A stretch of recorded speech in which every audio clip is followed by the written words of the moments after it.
All right, folks. Hope you're all having a brilliant Wednesday so far. It's great to have you back here again. I've got to say I'm in top spirits today, and I reckon a large part of that comes down to that absolute cracker of a match between Inter Milan and Barcelona. What a game. Seriously, every now and then football reminds us why we fell in love with it in the first place. The first leg already gave us plenty to chew on, but the second, that one went straight into the memory bank. It had drama quality tension, all the ingredients for a European classic. And when even the VAR moments start becoming highlights, you know something special's unfolding. It wasn't just the goals or the flair. It was the way the game ebbed and flowed, the tension in the air, the sheer unpredictability of it all. It lit a fire in me, and I'm sure it did the same for plenty of you watching from home. So now Inter Milan are off to the Champions League final, and I can't lie, there's a buzz about it. They'll meet either Paris Saint-Germain or Arsenal, and that's a matchup that really gets people talking. On the one hand, you've got the might of PSG, the glamour, the stars, the money. On the other, Arsenal with their youthful project under Arteta. And I'll admit, I've never been the biggest admirer of Mikel Arteta's approach, but as one player I can't help but root for, Kieran Tierney. A lad who gave so much to Celtic, seeing him on the biggest stage would be something special. So I'm a bit torn. PSG might have the shine, but there's a sentimental pull with Arsenal, especially with Tierney in the mix. We'll know soon enough who'll join Inter in the final, and either way it's shaping up to be a spectacle. But let's bring the spotlight back home to where our hearts really lie. Let's talk Celtic. While Europe might be buzzing with champions, league fever here in Glasgow, we're already looking ahead to the summer. There's excitement in the air, and for good reason. Preseason plans are taking shape, and just yesterday an announcement dropped that I'd mentioned not too long ago. It's now official. Celtic will host Newcastle United at Celtic Park in a preseason friendly on Saturday the 19th of July, kicking off at 3 in the afternoon. But this isn't your run-of-the-mill warm-up game. No, this one's got a bit of extra sparkle. It's been played for the Adidas Trophy. Now, I know what you're thinking. What on earth is the Adidas Trophy? And honestly, I've asked myself the same thing, but there's something amusingly charming about it. Growing up as a die-hard Celtic fan, I never once dreamed of seeing my team compete for the prestigious, and I say that with a healthy dose of sarcasm, Adidas Trophy. Yet here we are. It's not the first time Celtic have found themselves in quirky preseason cup situations. Cast your mind back to 2017. The Trofeo da Fe won in glorious fashion against Sunderland Newcastle's bitter rivals. A 5-0 thrashing that lives on in the memory. But here's the question. Does that trophy sit proudly in the Celtic Park trophy room? Is it there polished and gleaming right next to the Scottish Premiership silverware? And what about the Wembley Cup? That's another one I'd love to confirm. If anyone's had the pleasure of touring the stadium recently and seen those displayed drop a line, seriously, I'm curious. Now, as much as we poke fun at these preseason titles, the fact remains, matches like this do hold a certain weight. Not because of the trophy itself, but because of what they represent. A chance to see the squad shaping up. A moment to welcome back familiar faces, and in this case there's a good bit of emotion involved. Eddie Howe now at the helm of Newcastle, returning to Celtic Park after all these years. Kieran Tierney too, should things align, could be stepping back onto the Parkhead turf. Not as a boy, but as an opponent. That alone is reason enough to pay attention. There's something symbolic in these kinds of reunions, and it adds a layer of narrative that fans can really connect with. Despite the glamour attached to the fixture, not everyone's thrilled. There's been some chatter, quite a bit actually, about ticket prices. Newcastle have been allocated 7,200 tickets, and you can bet they'll sell every single one. Their support travels well, and a trip to Glasgow is one they'll embrace. But the bigger question is how many Celtic supporters will show up. Because let's be honest, £25 for a preseason friendly isn't exactly pocket change. It's not outrageous, sure, they're not charging 50 quid. But still, for a game that doesn't carry competitive stakes, it's a bit steep. Personally, I'd have pegged it closer to 17 or 18 pounds. That feels more reasonable. What's really stirred up frustration though is the treatment of season ticket holders. Back in the day, your season ticket got you more than just league games. It included friendlies, European qualifiers, little perks that made you feel valued. But now you gotta shell out extra for those same matches. There's no clear moment when this policy shifted, but it's been creeping in. Maybe it's down to Celtic qualifying for the Champions League 3 years running with no qualifiers included. But this season is different. We've got a qualifier on the horizon, and it's not part of the package. It leaves a sour taste. Prices have gone up, benefits have gone down, and supporters are starting to feel the pinch. Look, I'm not trying to launch into a full-blown rant here, but there's something that needs to be said. Fans are the lifeblood of football clubs. Always have been, always will be. And lately, it's starting to feel like we're being taken for granted. I get it. Football's a business. But there has to be a line of sense of respect for the loyalty and financial commitment supporters give year in, year out.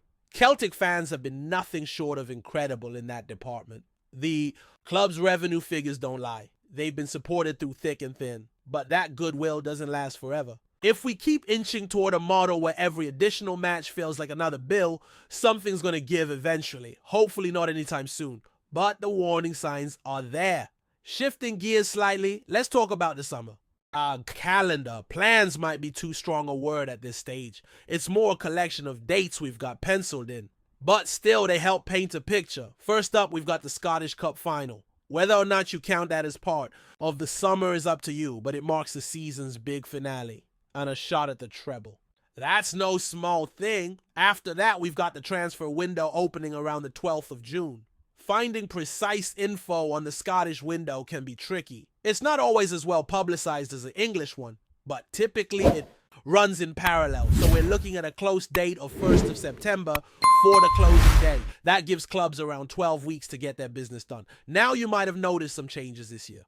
With the FIFA Club World Cup set for this summer, the top European leagues have adjusted their transfer windows, opening them earlier to give participating clubs more time to strengthen their squads. Then they'll temporarily close again during the tournament. But since no Scottish sides are involved in that competition, our window stays as is. Full 12 weeks uninterrupted. Not that it means much for Celtic's transfer strategy. If history tells us anything, we don't tend to jump early in the market. Deals often get done later as the dust settles and targets become clearer. We've also got the fixture release. Date to look forward to. The 20th of June. That's when we'll find out who we're facing on Flag Day, when the first 3 derbies are set, and how the early part of the season might shape up. It's one of those dates that sneaks up on you, and suddenly the focus shifts from reflecting on the year gone by to gearing up for the new campaign. Preseason games are starting to stack up too. On the 8th of July, Celtic head to Corktown, in the south of Ireland for a friendly that should offer a good run out. Then 11 days later, it's the Newcastle game at home. Beyond that, things are still under wraps. There's been no official word on further friendlies or potential international tours. In years past, we've had some memorable summer trips. Last year, it was the States. 3 matches, a decent showing, and great exposure. The year before, Japan. And before that, a winter jaunt to Australia during the World Cup pause. This time, though, it's looking quieter. If there were plans for another big tour, we'd likely have heard something by now. Still, there's room for a few more fixtures. July remains open. A European training camp could be on the cards. Austria's always a favorite, and the Czech Republic has been floated too. Maybe even a few domestic friendlies. Nothing confirmed yet, but they'd help keep the squad sharp. And they usually offer a good chance for fans to catch a glimpse of younger players or new signings bedding in. As we inch closer to August, the stakes start rising. The first competitive match is expected around the 2nd or 3rd of the month, most likely on a Sunday, as has been tradition. That sets the stage for the Champions League qualifier. This time around, we're not entering early, so there's a bit more breathing room. But make no mistake, those ties will be massive. The draw for that stage is set for the 3rd of August, with the first leg to be played around the 19th or 20th, and the return leg a week later. If we get through, the group stage draw happens on the 28th. That's a Thursday, followed by the Europa League draw on the Friday. Ideally, we're not part of that one, but football has its twists. And right before all that transfer deadline day looms, 1st of September, a Monday. And guess what? There's a strong chance the first derby of the season lands that weekend, possibly even the day before. Wouldn't that be something to trip? To Ibrox, right as the window slams shut. It's the kind of scheduling that gets hearts racing and nerves jangling. All in all, it's shaping up to be a packed high-stakes summer. Before we proceed, subscribe to our channel and enable notifications. to receive all exclusive news about Celtic FC. Don't miss any details about your favorite team. It's extremely important for Celtic FC fans. Celtic have secured a significant signing as Irish midfielder Jason Knight makes the move from Bristol City to the Glasgow Giants. The deal, confirmed earlier today, sees the 23-year-old swap the championship for the Scottish Premiership in what fans are already calling one of the club's most exciting transfers in recent seasons. Knight, known for his relentless energy, composure on the ball, and ability to drive forward from midfield, had been a standout performer for Bristol City since his arrival from Derby County. His time at Ashton Gate was marked by consistency and maturity, well beyond his years, which naturally caught the eye of Celtic scouts and management. Sources close to the club have described him as a perfect fit for Brendan Rodgers' dynamic and pressing system. The Dublin-born midfielder, who already has several caps for the Republic of Ireland, is expected to bring a mix of grit and flair to the Parkhead engine room. His versatility, capable of playing centrally in an attacking role or even out wide, gives Rodgers multiple options as Celtic look to defend their domestic dominance and make a mark in Europe. Fans will be eager to see how Knight fits into a squad already boasting strong midfield talents, but many believe his arrival signals both ambition and a long-term vision. His work ethic and leadership qualities have been praised by coaches and teammates alike, and Celtic supporters will be hopeful he can replicate that success in the hoops. While the transfer fee remains undisclosed, it is believed to represent a sizable investment by Celtic, indicating their intent to strengthen ahead of a challenging season. Knight's addition could prove crucial in high-stakes matches, both at home and on the continental stage, particularly in a squad that values depth and resilience. The Celtic Park faithful will likely get their first glimpse of Knight in action during preseason fixtures, with anticipation already building. If his performances in England are anything to go by, the Scottish champions may have just pulled off one of the steals of the summer window.